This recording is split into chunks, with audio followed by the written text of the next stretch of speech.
Olá pessoal, sejam bem-vindos a mais uma aula. Olha, hoje nós vamos tratar do tema da metodologia científica. Esse que é um tema muito importante, é um tema que precisa ser discutido para quem trabalha na área acadêmica e precisa fazer os seus trabalhos, enviar os seus trabalhos. Quem já passou pela universidade, quem já estudou e precisou apresentar trabalhos de monografia, quem já fez aí pós-graduação, mestrado, doutorado, sabe das exigências técnicas na hora da apresentação de um trabalho. Então, esse módulo que nós estamos apresentando, ele tem a finalidade de ajudar os nossos alunos na preparação das suas atividades para o CHTB acadêmico. Então, você que é aluno do CHTB, agora tem a oportunidade de ter um módulo específico para ajudar você a entender os procedimentos da metodologia científica, especialmente aplicada à área da teologia e aqui nas diversas enciclopédias da teologia, né? A teologia histórica, a teologia pastoral. A gente vai ensinar você a aplicar o método para os seus trabalhos, para que os seus trabalhos cheguem até o CHTB da forma que o CHTB espera que eles cheguem. Então, pensando exatamente nisso, nós preparamos esse módulo para tentar cobrir essa dificuldade que nós encontramos em muitas instituições. Nós encontramos alunos que não conseguem entregar os trabalhos, as suas atividades da maneira correta. Então, o rigor acadêmico exigido na hora de entregar o seu trabalho tem que passar por toda uma avaliação técnica, ele tem que seguir as regras, as orientações que a instituição ela sugere para que o trabalho seja completamente adaptado. Geralmente as instituições elas estão baseadas na ABNT ou então em regras que são bastante similares à ABNT. E eu quero lembrar que a ABNT não é a única norma técnica, não é o único padrão técnico para a preparação de trabalhos. Existem outras normas que eu não vou citá-las aqui, elas são pouco usadas no Brasil, mas existem outras normas e elas têm variação em relação à ABNT. Muita coisa tem pequenas diferenças. Na verdade, os padrões eles são muito parecidos e às vezes a diferença vai ficar em pontuação, em que parte, por exemplo, de uma referência se coloca o ano ou se coloca ali o local de origem, a editora, etc. São diferenças que não têm, na verdade, uma grande importância. Então, nós optamos por usar o padrão da ABNT, que é o padrão do Brasil, padrão nacional mais usado no Brasil, para que os trabalhos do CHTB sigam aquela diretriz, aquela orientação. E eu quero começar exatamente tratando disso nessa aula, para que os nossos alunos saibam que há uma exigência na correção dos trabalhos. Os trabalhos são corrigidos e eles são verificados se eles estão dentro das normas técnicas. É claro que nós aqui do CHTB estamos prontos para conversar com os nossos alunos e ajudá-los na preparação dos seus trabalhos em relação a normatizá-los, a deixá-los conforme a norma que nós requeremos.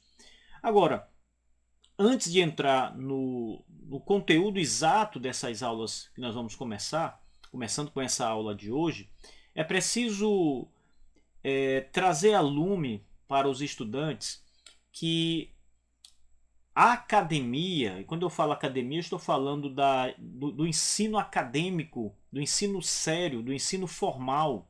Ele é um ensino que precisa ser tratado de fato com toda a seriedade por quem almeja entrar no mundo acadêmico.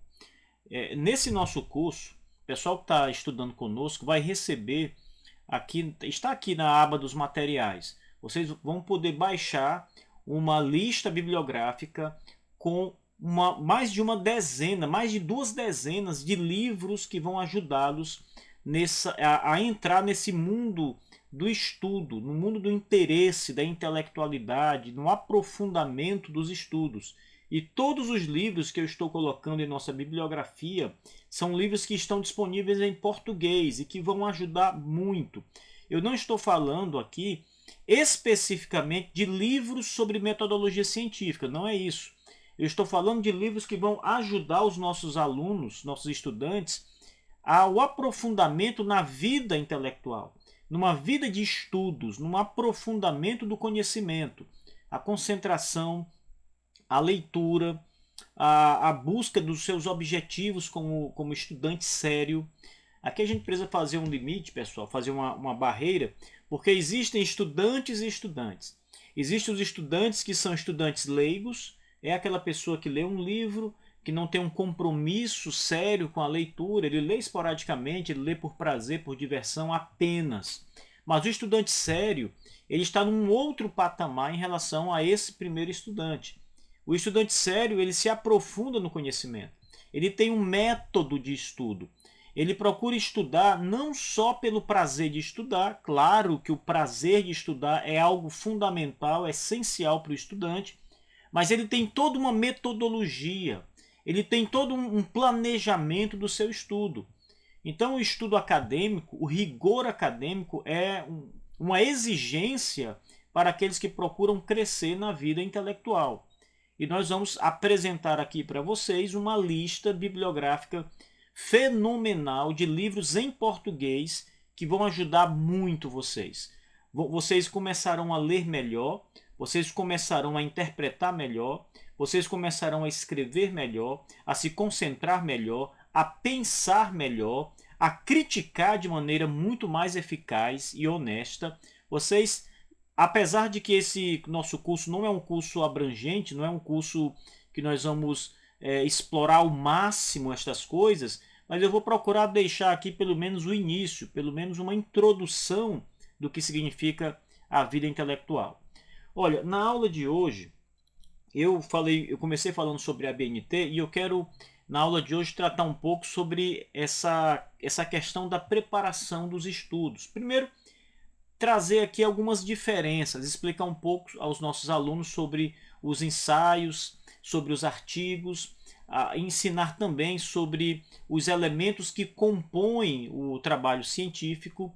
Isso é muito importante para que o aluno comece a entender o que ele está fazendo, que tipo de trabalho é aquele. Alguns alunos não sabem diferenciar, por exemplo, uma resenha de um resumo. Alguns alunos não têm ideia de como dividir um texto para fazer um trabalho acadêmico. Então nós vamos tentar trazer uma ajuda para que os nossos estudantes possam assimilar melhor a técnica e a metodologia científica e entender o que é um trabalho científico de uma maneira que talvez ele não entendesse até antes dessas aulas que nós vamos apresentar aqui. Tá? E lembrando mais uma vez, é essencial que os alunos aprendam a fazer o trabalho. Isto é, que eles possam padronizar o seu trabalho conforme as normas técnicas que nós vamos aqui apresentar.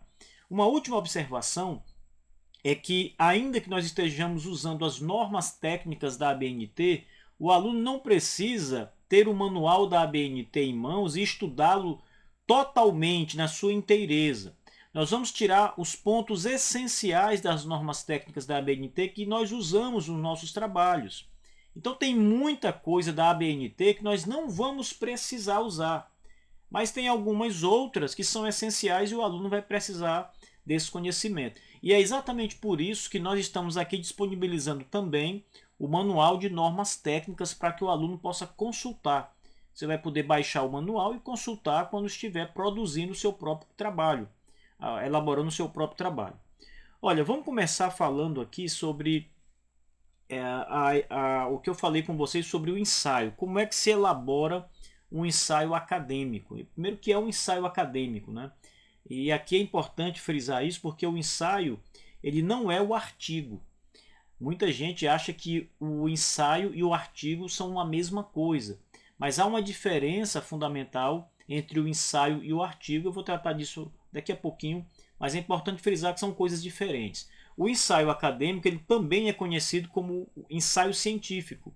Então você vai encontrar na bibliografia, se você faz faculdade, se você está em uma universidade, é muito provável que você tenha professores que falem sobre ensaio acadêmico e outros que estejam usando uma linguagem diferente e falem sobre ensaio científico. É a mesma coisa. A nomenclatura muda, mas estão falando do mesmo trabalho, do mesmo tipo de atividade. Então, o ensaio ele é chamado de ensaio acadêmico e de ensaio científico. E não estamos falando de dois trabalhos, mas de um e o mesmo trabalho. E esse trabalho, ele é um texto formal que o aluno precisa produzir e apresentar. Mas ele é um texto opinativo. E esse é um ponto importante. O ensaio ele não é uma produção como, por exemplo, uma tese de doutorado, em que o estudante precisa desenvolver uma nova produção científica. O ensaio, o aluno ou estudante vai opinar sobre algo que já existe, sobre um estudo que já foi realizado. Então, o ensaio ele tem a função opinativa. E no desenvolvimento desse tipo de texto, o estudante ele vai buscar discutir a bibliografia que foi trabalhada sobre aquele tema. Então, quem vai produzir um ensaio, claro, vai precisar conhecer a bibliografia do tema.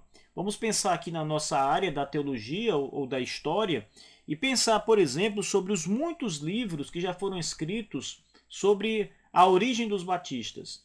Então, quem vai produzir um ensaio acadêmico ou científico sobre o tema da origem dos batistas, um ponto específico sobre a origem dos batistas, por exemplo, sobre a data de fundação da primeira igreja batista.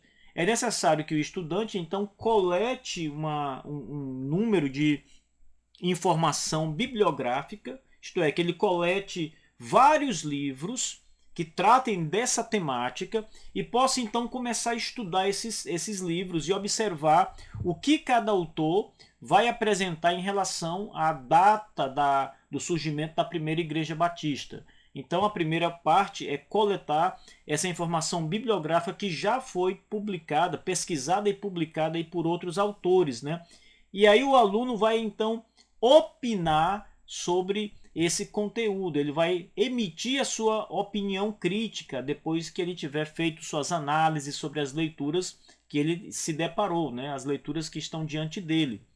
No ensaio acadêmico, o autor ele também vai apresentar as reflexões que ele conseguiu realizar acerca do tema que ele escolheu. Então, quando ele se depara com um estudo sobre o ser de Deus, por exemplo, ele vai precisar estudar os textos, a bibliografia sobre o ser de Deus, e então ele vai começar a trazer a sua opinião, a sua base crítica sobre o tema ser de Deus, a partir daquilo que ele examinou nos outros autores. Então perceba que sempre está presente a ideia da opinião de quem faz o trabalho, ainda que seja uma opinião crítica, e a crítica ela pode ser favorável à obra, favorável aos autores, ou contrária. É uma opinião, ele pode contrariar o que um certo estudioso disse. O ensaio é justamente para isso, desde que ele tenha critérios e tenha base para trazer as suas críticas. Não adianta trazer críticas infundadas. O academicismo ele não se sustenta com o achismo. É preciso que a crítica que você faça, suponhamos que seja uma discordância, ela precisa ter fundamentos sóbrios. Ela precisa ser uma crítica fundamentada para que ela tenha peso de análise, peso acadêmico. Se for uma crítica infundada, ninguém vai valorizar um trabalho dessa forma, um ensaio dessa maneira. Então, o autor ele apresenta suas reflexões e ele também faz as críticas acerca do tema que ele está examinando. O objetivo que ele tem em mente é discutir com base nas referências dos outros autores, dos livros, das pesquisas que já foram realizadas, mas sem, com isso, perder a originalidade. Então, o ensaio não é simplesmente uma reunião de citações de outros autores. Ele precisa emitir a sua opinião, sendo original enquanto prepara o seu ensaio. Então, a ideia aqui não é juntar um leque, um conjunto de citações de outros autores e depois dizer, concordo com todos eles. A ideia não é simplesmente mostrar que você pesquisou em várias fontes. A ideia é que você tenha a sua própria opinião a partir das pesquisas que você está se deparando com elas e que a sua opinião seja original. Então, esse é o ponto principal de um ensaio. É você apresentar a sua crítica com originalidade. Aqui também é importante frisar uma diferença que existe entre o ensaio e uma resenha. O ensaio, desculpem, a resenha, ela examina a obra de um autor. Então, digamos que eu estou com um livro nas mãos, eu estou com um livro Os Batistas Reformados, Evangelho, Evangelismo, Evangelização, Evangelho, Calvinismo e Evangelização. Eu vou ler o livro e depois vou preparar uma resenha sobre esse livro. Na resenha eu vou resumir a obra, mas também vou criticar a obra enquanto apresento o seu resumo. O resumo tem que ser muito sucinto. Nessa crítica eu vou apresentar os pontos positivos sobre o livro e vou apresentar os pontos negativos sobre o livro, a minha opinião crítica sobre o livro.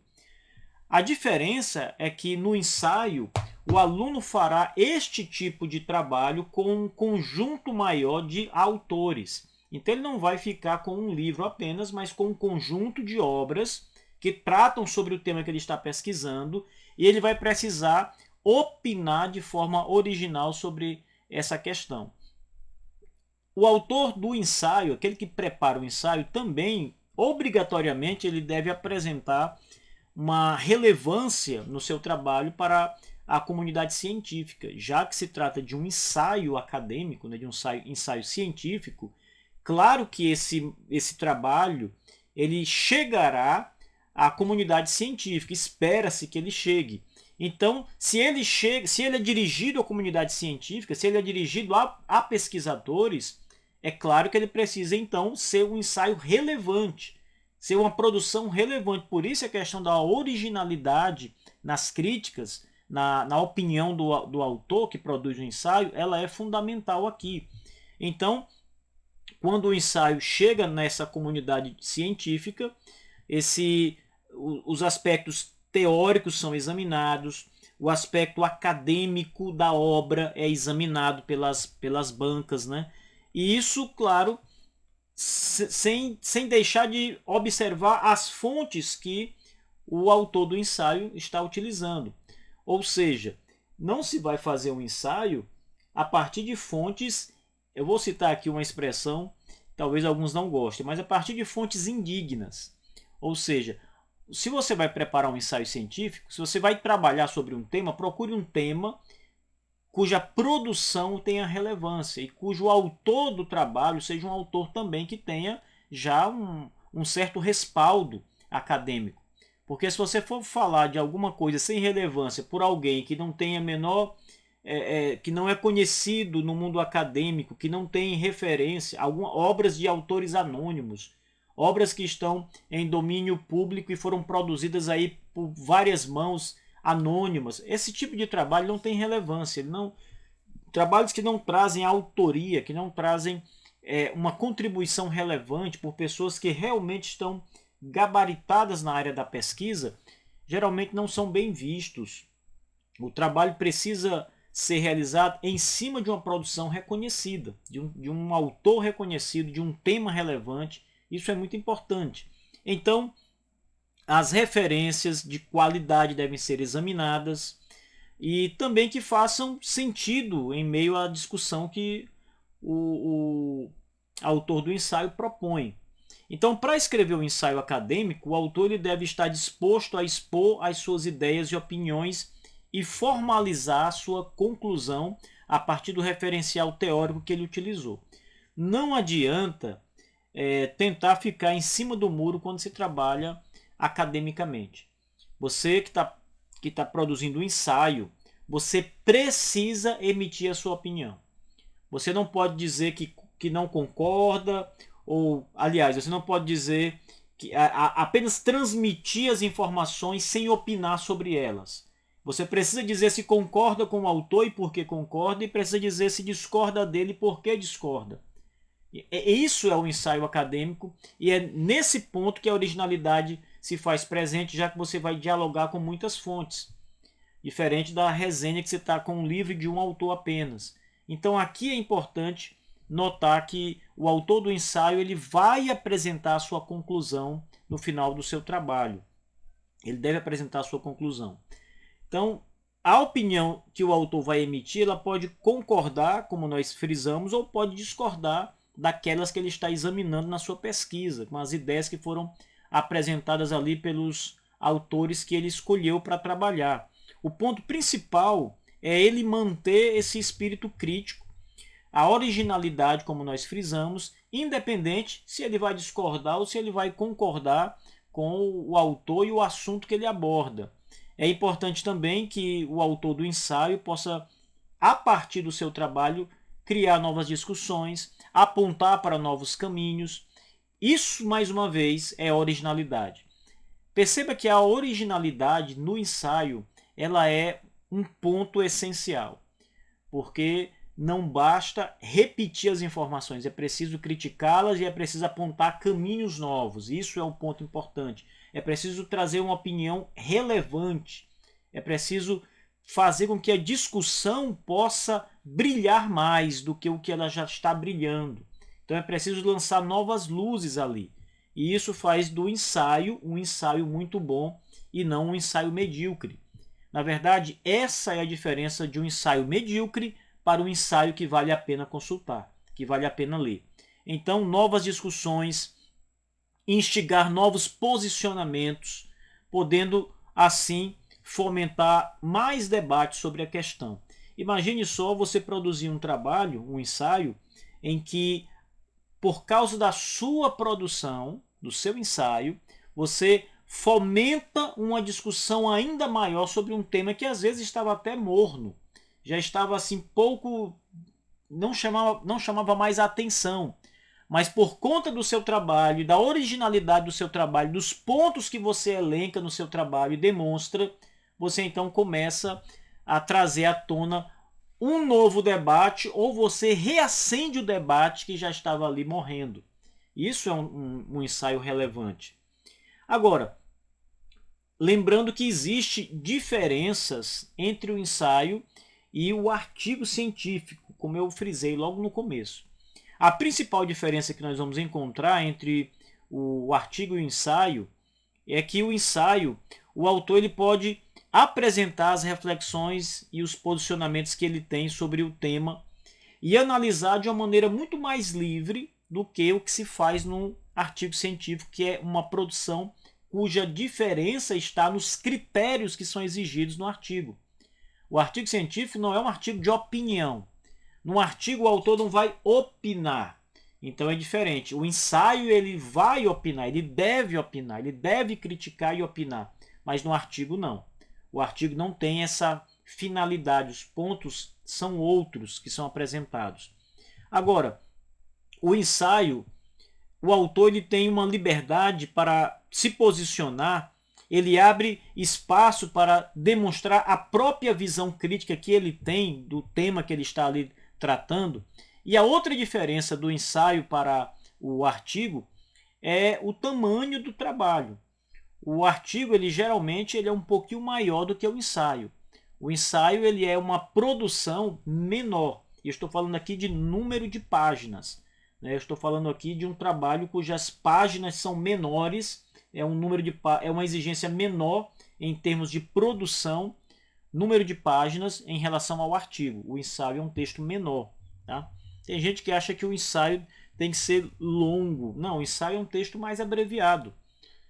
Já passamos do ensaio para uma monografia se o texto precisa ser maior, mas aí os critérios vão mudar. Existem ensaios que são maiores, mas eles fogem do padrão que se espera de um ensaio.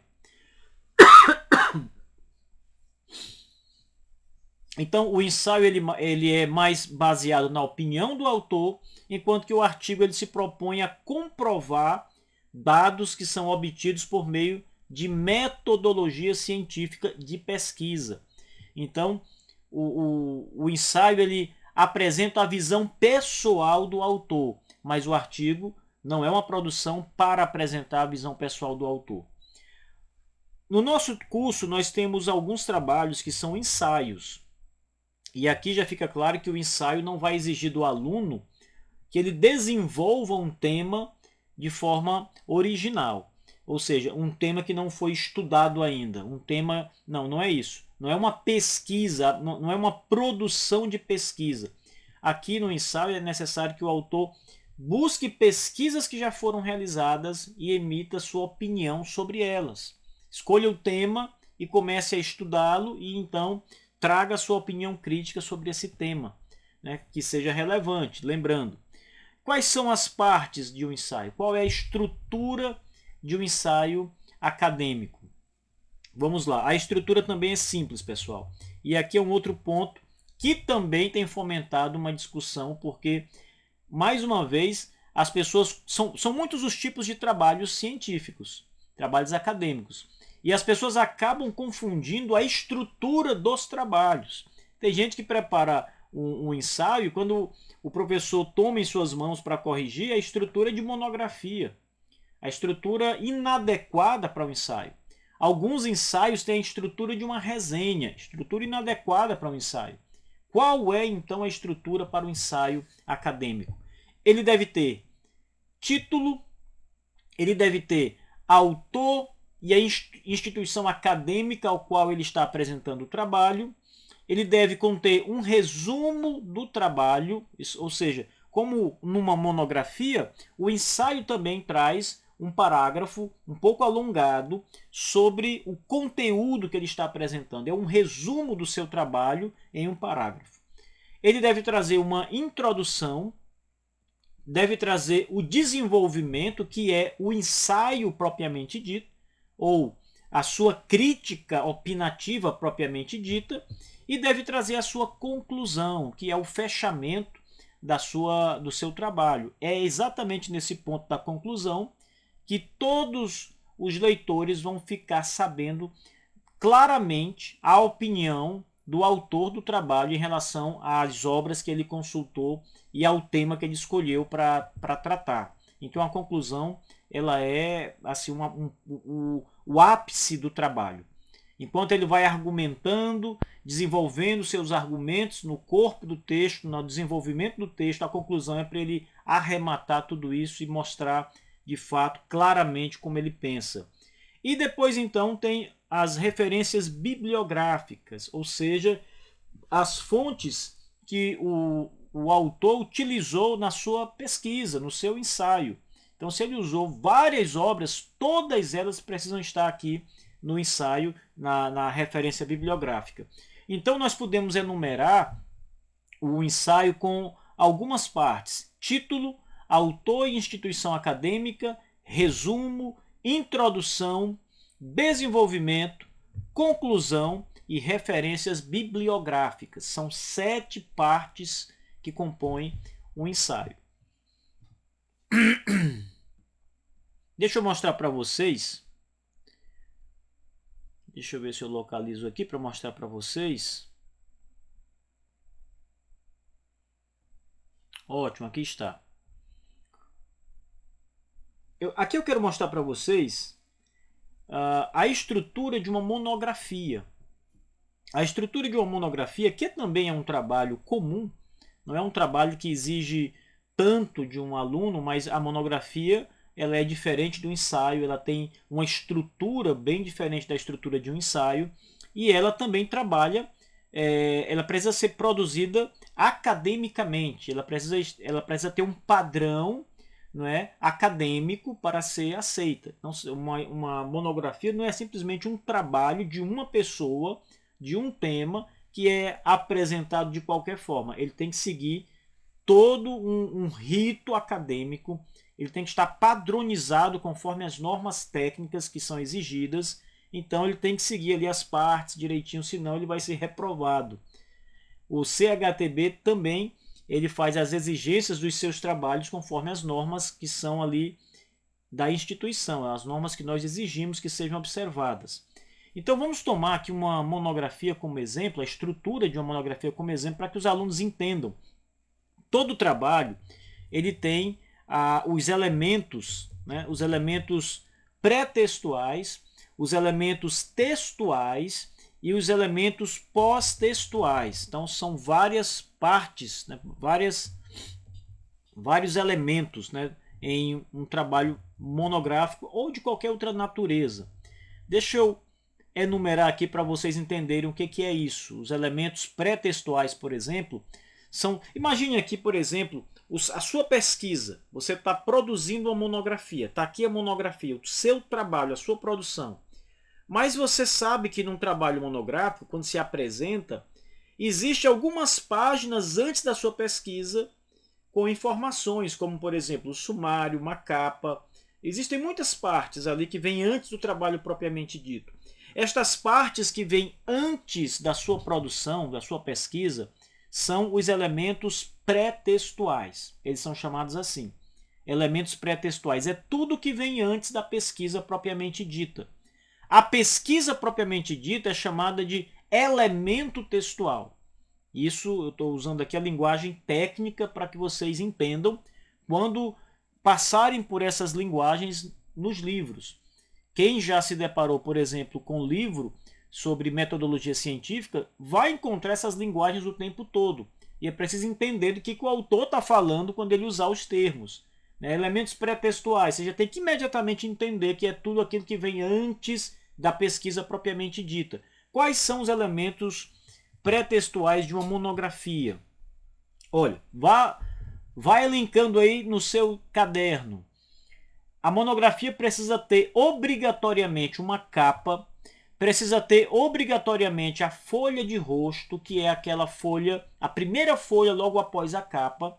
Ela precisa ter a folha de aprovação da banca examinadora.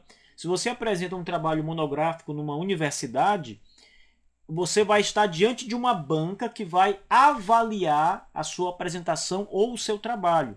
Geralmente a banca é composta por 3 ou 4 doutores ou mestres que vão examinar a sua produção. Então é preciso que haja uma página, uma folha com a banca, para que a banca possa assinar, dar a aprovação do seu trabalho. Essa página é obrigatória também. É preciso ter uma página de dedicatória, mas essa página, na verdade, não precisa ter essa página. Ela pode estar numa monografia, mas ela não é obrigatória. Se o aluno decidir apresentar uma página com dedicação, essa página pode estar lá sem problema nenhum. Mas se o aluno excluir a dedicação, não há problema. Segue o jogo. Você não perdeu nenhum ponto aqui. É preciso também uma página para agradecimentos. Mais uma vez, essa é uma página opcional. Se o aluno optar por não colocar agradecimentos, nenhum problema nisso. Mas ele pode agradecer algumas pessoas e incluir uma página para fazer os seus agradecimentos. Epígrafe, veja só, isso também é opcional. A epígrafe é uma espécie de pensamento ou uma frase que se coloca ali numa página, uma citação. Pessoas, por exemplo, que escrevem monografia de filosofia, costumam citar os filósofos Platão, Sócrates ou filósofos contemporâneos, quem ele quiser citar. Quem escreve teologia, às vezes coloca um versículo bíblico ou cita um autor. Quem está escrevendo sobre história geralmente vai citar um fato histórico. Ele às vezes coloca uma citação de um trechinho bem pequeno de um livro que apresenta um tema ou um aspecto muito importante, um fato histórico muito relevante, etc. Essa epígrafe ela é opcional. Ela pode ser também uma poesia, um trecho de uma música, qualquer coisa que tenha relação com o tema que ela está tratando aqui na monografia. Se o texto não tiver nenhuma relação com o tema, ele não pode ser utilizado como epígrafe. Fica uma coisa assim, ninguém vai entender por que alguém está falando, por exemplo, de salvação e ali escreve o trecho de uma música de Raul Seixas, por exemplo. Então, se a coisa não tiver nenhum tipo de nexo, não faz sentido. Então é desnecessário e, na verdade, isso pode acarretar em uma negativa no seu trabalho. Você pode perder ponto em uma ocasião como essa, fazendo uma epígrafe que não tem nenhuma ligação. Resumo na língua vernacular, obrigatório. É preciso que a monografia apresente uma página com o resumo da sua pesquisa, exatamente como há no ensaio. Resumo em língua estrangeira. Geralmente as pessoas têm optado pelo inglês, mas a monografia pode ser o resumo da língua estrangeira, não necessariamente será o inglês. Você pode optar pelo espanhol, pelo francês ou qualquer uma das outras línguas que são mais universalmente conhecidas. Sumário, obrigatório. A monografia precisa ter uma página de sumário, ou seja, apresentando ali toda a estrutura com os tópicos do seu trabalho, né? É ali como se fosse o índice de um livro mesmo. Ele vai estar ali apresentado com o número de páginas, tudo batendo corretamente. Se alguém abrir lá na página que o sumário indica, precisa encontrar o que o sumário está realmente indicando lá. Então isso deve ser feito com atenção também. Estes são os elementos pré-textuais. Agora existem os elementos textuais. Não parece que são muitos, né? Porque aqui é que é a pesquisa propriamente dita. Mas são apenas 3 elementos textuais. Uma introdução. Nenhum trabalho acadêmico monográfico deve começar sem introduzir o tema que você está trabalhando. Então, todo trabalho obrigatoriamente precisa de uma introdução. Depois que você introduzir aquele tema, você vai desenvolvê-lo ao longo das páginas da sua monografia. Aqui é a sua pesquisa, os seus argumentos vão estar aqui, a sua defesa vai estar aqui, a sua crítica, o seu posicionamento vai estar aqui. Então isso se chama de desenvolvimento. Será, claro, dividido em capítulos. Isso aqui não é um ensaio, lembre. Então você vai dividir conforme os seus argumentos. Você vai, geralmente se usam 3 capítulos, às vezes 4 ou 2 capítulos. 2 geralmente é um número que não se considera muito, porque o número 3 ou mais, você consegue dividir melhor qualquer tipo de trabalho monográfico. E depois do desenvolvimento, segue-se com a conclusão da sua pesquisa. Essa também, a semelhança lá do ensaio, é uma parte muito importante, é um elemento textual que não pode faltar no trabalho. Assim como não se pode fazer uma monografia sem introdução, se acontecer isso, o aluno será reprovado. A banca não vai aprovar um trabalho assim. Da mesma forma, um trabalho sem conclusão será imediatamente reprovado por qualquer banca. Tá? Então, o trabalho tem 3 partes. Ele tem a introdução, todo o desenvolvimento argumentativo dividido em capítulos e a sua conclusão. A introdução e a conclusão são partes menores do trabalho. O grande enfoque está no desenvolvimento. Ali concentra-se o maior número de páginas, quase que a totalidade de todo o seu trabalho está ali no desenvolvimento, com as suas pesquisas, argumentações, etc. E a introdução e a conclusão são partes menores. Geralmente 1 ou 2 páginas para cada uma dessas partes aqui já é suficiente para que o estudante possa apresentar bem uma introdução e uma conclusão. Os elementos pós-textuais são todos aqueles que vêm depois da conclusão. Então, assim como os pré-textuais são aqueles que vêm antes da introdução do trabalho, antes da pesquisa, os pós-textuais são os elementos que vão aparecer depois da pesquisa, após a conclusão. E eles são os seguintes: referências, que é uma parte obrigatória. Isso aqui são os livros que o aluno estudou, a bibliografia que foi examinada. Ela deve ser criteriosa, dividida em partes, em ordem alfabética, e todos os livros que foram usados na pesquisa, não apenas aqueles que foram citados na pesquisa, mas todos os livros que foram usados na pesquisa. Todos os livros que o estudante de alguma forma consultou, ainda que não cite, devem ser apresentados aqui na monografia. Glossário, essa parte é uma parte opcional, mas o glossário ele vai ajudar quem está lendo a monografia a entender alguns termos que o autor usou ali no seu trabalho, e isso vai trazer mais luz para quem está lendo, né? Então, você está estudando um determinado tema, você vai passar por termos que são específicos do seu vocabulário, né, de estudos, que aquele estudante que está consultando seu trabalho talvez não conheça. Ele pode até ser um estudante do mesmo tema seu, mas talvez esteja começando. Então, o glossário já vai ajudá-lo a entender melhor o que você quis dizer quando usou um termo específico da sua disciplina. E os apêndices, né, que também é uma parte opcional. Os trabalhos não necessariamente precisam ter apêndices, mas podem ter apêndices se o autor assim julgar necessário. E o apêndice ele trata-se dos materiais que são utilizados como fonte de informação e de coleta de dados. Às vezes, pessoal, há uma crítica a não usar livros no apêndice. Mas os apêndices às vezes usam livros, mas o critério é livros raros, livros antigos que não estão mais aí disponíveis, né? Livros de museu, etc. Às vezes esses livros estão ali no apêndice, uma foto, alguma referência ao material, etc. Mas geralmente o apêndice ele trata de um outro tipo de material, são tabelas, são fotos, são às vezes quando se faz uma entrevista, o autor ele usa trechos da entrevista ou faz alusão à entrevista ao longo do seu trabalho, mas lá no apêndice ele transcreve a entrevista na íntegra. Isso é bem interessante também. Então esse apêndice é um material que foi produzido pelo próprio pesquisador, como questionários que ele faz, né, relatórios, gráficos também que ele prepara, etc. São esse tipo de coisa que deve estar presente na parte que é chamada de apêndice, nesse elemento pós-textual. Agora, há também uma observação acerca dos anexos, né, que é interessante, né? E anexo também é uma parte opcional num trabalho.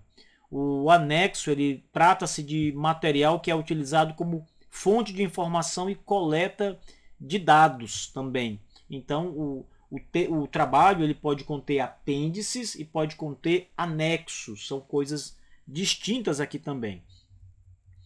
Agora, uma parte bem importante no trabalho acadêmico, seja o ensaio, seja uma resenha, seja a monografia, a tese, etc., a dissertação do mestrado, seja o que for, uma parte muito importante que geralmente os alunos também batem cabeça. Eu estou dizendo isso para vocês, pessoal, porque eu já corrigi muitos trabalhos, já trabalhei na área da metodologia científica, então eu já corrigi muito trabalho, já ajudei muitos estudantes nessa área e eu sei exatamente o trabalho que eles têm quando estão preparando um texto, quando vão fazer uma citação, quando vão colocar na bibliografia o livro que utilizaram, o jornal que foi lido, a manchete que foi extraída, e eles não sabem como apresentar essa informação. É por isso que essa parte do trabalho ela é muito importante, porque, como eu disse a vocês, o trabalho não é só um texto escrito de qualquer forma. Aqui entra exatamente o padrão técnico, a norma. E aqui a ABNT, que é o nosso padrão, ela vai ser essencial para que o aluno apresente corretamente as informações. Então vamos começar falando aqui sobre referências, os livros que são utilizados e outros materiais. Vamos lá. Quando você tem em mãos um livro que é produzido por um único autor, ele é descrito de uma forma. Quando o livro é produzido por mais de um autor, ele é apresentado de uma outra forma. Isso é só um detalhe que eu estou mostrando para vocês. Pensando num livro como esse aqui, que é produzido por um autor apenas, as informações devem constar a seguinte: nome do autor, colocando-se em letras maiúsculas o sobrenome. Tá? Vou dar um exemplo aqui do livro do Gerhardus Voss, o livro Catecismo Maior de Westminster. Como é que eu vou apresentar esse livro nas minhas referências bibliográficas? Não é no corpo do texto, é lá nas referências. O aluno então vai tomar aqui o meu trabalho e vai olhar quais livros eu utilizei, eu estudei para preparar o meu trabalho. Então ele vai examinar, por exemplo, se eu usei esse livro que eu me referi, lá vai constar o seguinte: Voss, que é o sobrenome, J. Gerhardus, e aí então ponto, e vem o título da obra, Catecismo Maior de Westminster comentado. Se o livro tiver mais de uma edição, isso tem que estar aqui descrito. Se tiver apenas uma edição, se estiver na primeira edição, você não vai colocar primeira edição, não precisa. Mas se estiver na segunda, terceira ou quarta, qual for, você vai colocar o número da edição. Vamos lá. Segunda edição, coloca 2.ed, tudo minúsculo, ponto. Depois da edição vem então o lugar. O livro é de São Paulo, estado de São Paulo. Põe lá São Paulo, ponto. Editora Os Puritanos, vírgula. não ponto, vírgula, o ano que o livro foi publicado. Esse, 2007. Então, essa é a maneira correta de apresentar um livro quando ele tem apenas um autor. Se o livro tiver acima de 2 autores, né, até 3 autores, por exemplo, vamos pensar aqui num livro que tem 2 ou 3 autores.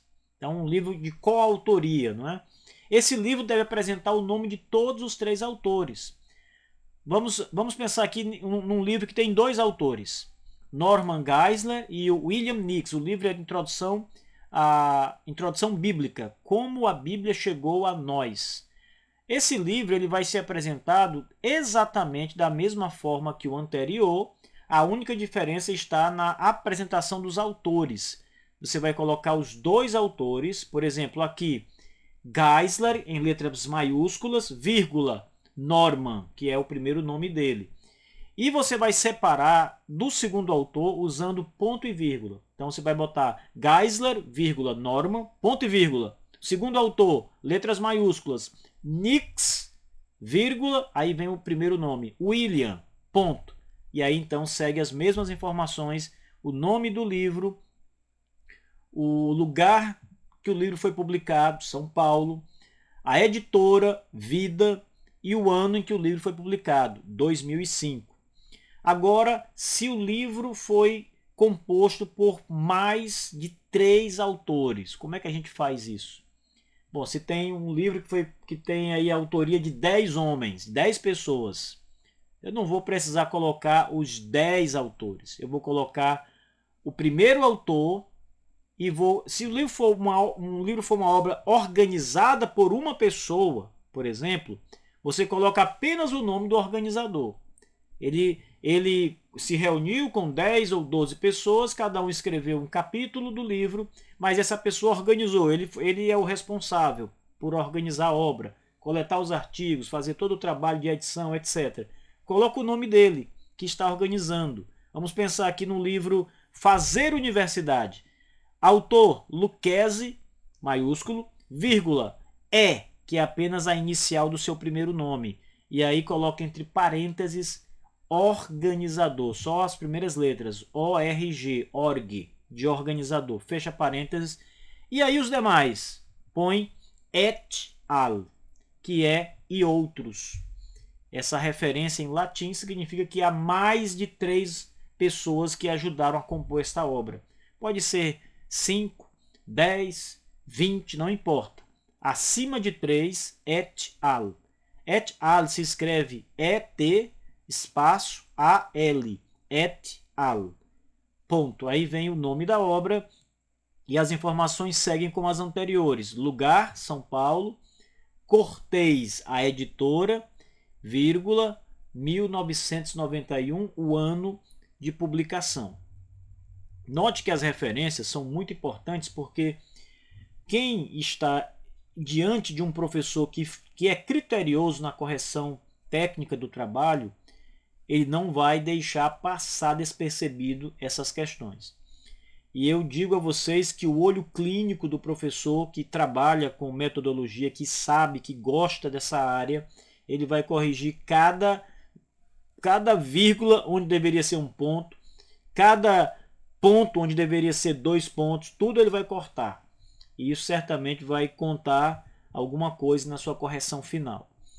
Bem, quando é o mesmo autor, você tem na sua lista bibliográfica livros do mesmo autor, vários livros. Então você tem 2 ou 3 livros que foram escritos pelo mesmo autor, mas são títulos diferentes. Como é que a gente vai então apresentar isso? Vamos pensar aqui no puritano John Bunyan. John Bunyan escreveu muitos livros, já há muitos livros dele também em português, mas eu devo repetir, as informações são as mesmas que eu citei agora há pouco. Você vai colocar o nome Bunyan em maiúsculos, vírgula, John, minúsculo, ponto. Aí vem o nome do livro. Vamos citar aqui o primeiro, Oração, Orando com o Espírito Santo e com Entendimento. Aí você vai então colocar o lugar do livro, Francisco Morato, SP, que é São Paulo, vírgula, ano 2019. Assim, e a editora que publicou a obra, lembre, Francisco Morato, vírgula, O Estandarte de Cristo, 2019, o ano da publicação. Abaixo desse livro vai estar outro livro do John Bunyan, mas você não vai precisar repetir o nome do autor. O que você vai fazer em lugar de repetir o nome do autor? Substitui o nome por um travessão que é equivalente, por exemplo, a 6 espaços simples aqui do nosso computador. Você coloca uma linha, um travessão que é equivalente a 6 espaços, uma linha 6 vezes, né, contínua. E aí saem as informações, título da obra, todas as informações anteriores. Livros que são volumes, né? Por exemplo, a obra do Dr. Thomas Nettles, The Baptist, são 3 volumes, volume 1, 2 e 3. Como é que eu vou apresentar uma obra dessa? Se eu citei apenas o volume 1 ou 2, como é que eu vou apresentar isso aqui? Isso é bem interessante, pessoal. Vamos usar como referência aqui o Dr. Tom Nettles. Autor, primeiro o sobrenome maiúsculo, Needles, vírgula, primeiro nome, Thomas, minúsculo, ponto. Título da obra, The Baptist. Aí então vem o subtítulo da obra. E aí então, ponto, o local, Scotland, ano 2018, e aí vem o volume. Você vai colocar V minúsculo, ponto, 1, se for o volume 1 que você utilizou, 2, se é o volume 2 que você está utilizando, e fecha a referência. Se você usar uma revista, como é que você vai então se referir aqui, colocar as informações de uma revista ou de um periódico de teologia que você está utilizando? O CHTB ele produz um periódico, vai inclusive voltar a circular também agora, a partir de 2023. Esse periódico que nós utilizamos podem ser referendados em qualquer trabalho científico. Vamos citar um periódico aqui para vocês terem uma ideia. Autor, Paixão, maiúsculo, vírgula, primeiro nome, Marcos, minúsculo, ponto. Você vai colocar então o título do trabalho, do texto que você leu. No nosso caso aqui, Henry Jacob, Os Batistas Particulares e os Anabatistas, ponto.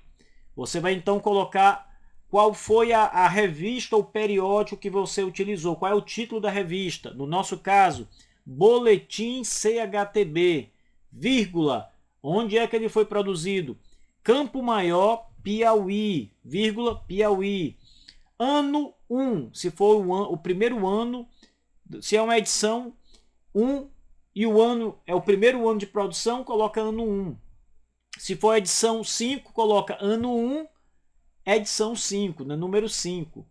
Você vai colocar a página, por exemplo, P, se for 3 ou 4 páginas, no nosso caso aqui é das páginas 7 a 8, você coloca P.7-8. Ponto, vírgula, coloca o mês em que o periódico foi lançado, ou a revista, no nosso caso, fevereiro, e depois um ponto e vem o ano em que ele foi lançado, no nosso caso, 2021. Se for um jornal, você vai citar o autor e vai citar então a matéria dele, o que ele escreveu, o título da matéria, buscando a solução. Você vai colocar logo em seguida o título do jornal que publicou, o lugar da publicação, a data do jornal, daquela edição e o ano daquela edição. E vai colocar, se um jornal tem muitas partes, você vai colocar a parte em que se encontra aquela matéria e a página. Essas informações são todas importantes. Olha, talvez você fique um pouco confuso com as informações que são apresentadas aqui apenas falando. Mas todo esse material que eu estou passando aqui para vocês, vocês vão ter em mãos no nosso material em PDF para consultar. Então, isso aqui vai chegar para vocês, tá bom? Vocês vão ver sobre legislação, vão falar sobre artigos publicados na internet, que é algo também muito comum, tá bom? E é isso. Pessoal, por hoje, sobre essa questão metodológica e a questão estrutural e como se apresentar as referências, a gente vai findando por aqui, tá? Que Deus abençoe, a gente vai voltar com mais assuntos sobre metodologia a partir da nossa próxima aula. Até lá e que Deus abençoe.